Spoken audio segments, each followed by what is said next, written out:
Hi, I'm Lisa, the artist behind Lachri Fine Art. Today I've got a new tutorial for you. I'm going to be demonstrating this leopard. Actually no, this is a fox. This is next week's painting. But this leopard that I'll put a little image of in colored pencil. I'm going to focus on blending with paint thinner. I use Mona Lisa odorless paint thinner. This is what it looks like. Or this is what it looked like a few years ago. It lasts forever, so the label could have changed by now. This is the only paint thinner that I use because so many of the others smell really, really bad.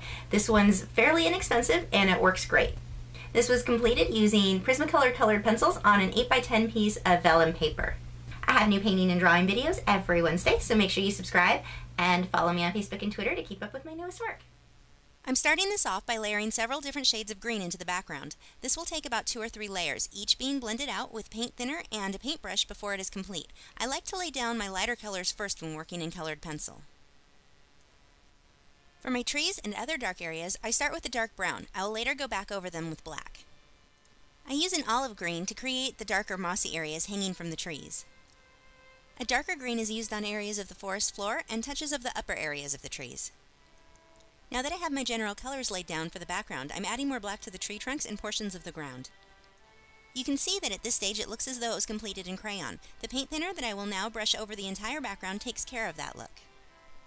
Now that I've blended all of that out, I will go back and add more color to everything, creating more depth. This too will be blended out. When working with paint thinner, it is best to let the areas you've used the thinner on dry before reworking them with colored pencil. You can rework an area as many times as you like, as long as you're using a fairly heavyweight paper. My next step is to lightly fill in the black areas of the leopard. Some artists like to work on one tiny area at a time until that small square is 100% complete before moving on to another.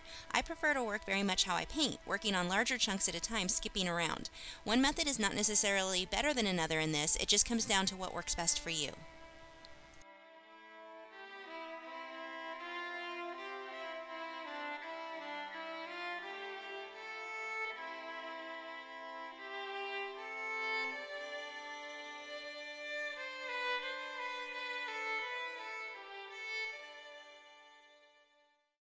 Next, using several shades of browns, cream, and deep oranges, I start getting a general layout of where my light and dark areas will go on the leopard's coat. I'll do this in many layers, blending out each with paint thinner as I go.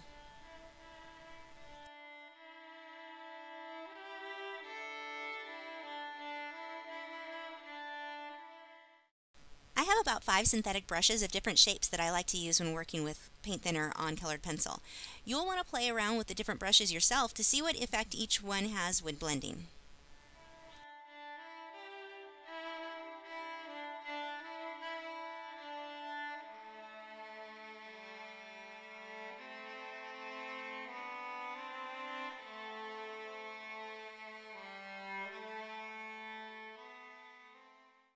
You can see that I continue layering different browns, oranges, and creams to get my desired tones. One of the really nice things about working with paint thinner is that it helps you to avoid the buildup of wax that occurs when you are applying many layers of colored pencil. The paint thinner lifts up much of this wax bloom, allowing you to continue to layer in a way that would be difficult was that wax not being lifted up.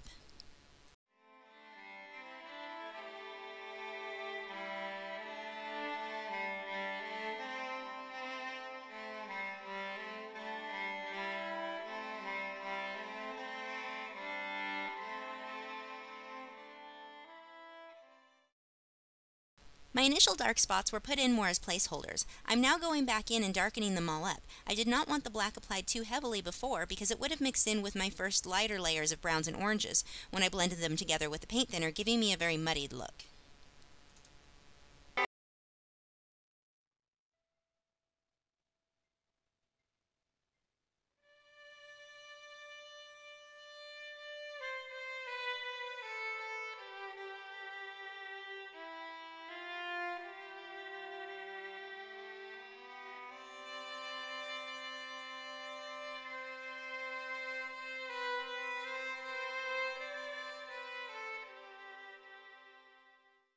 I apply white to the lighter areas of the face and neck before I go back over them with grays and blues for the shadows. This keeps those grays and blues from getting too dark. Once you get an area too dark with colored pencil, it is very difficult to lighten them back up.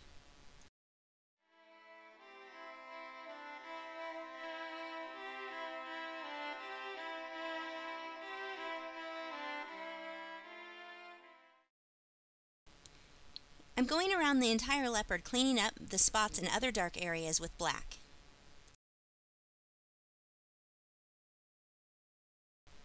I use a dark blue to add a bit more dimension to some of the black spots and a bit in the white areas of the face for detail.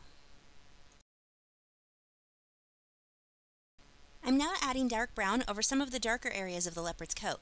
You do not want the coat to be one solid color or he'll look flat. I've added some more detail with cream over the lighter areas and tapered it down into the divide between the light and dark brown areas of the coat.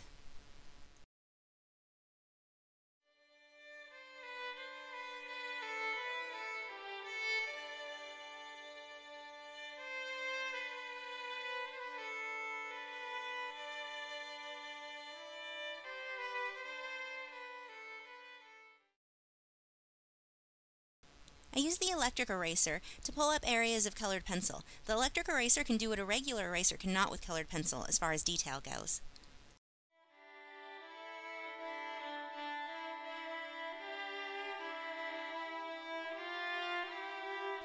I use white and a pumpkin orange shade to add more detailing.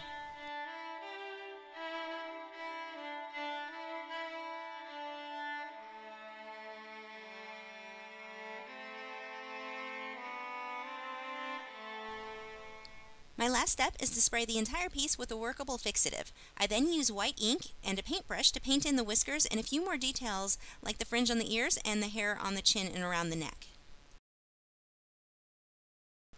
That completes this tutorial brought to you by Lachri Fine Art. Don't forget to subscribe so you don't miss out on next week's painting.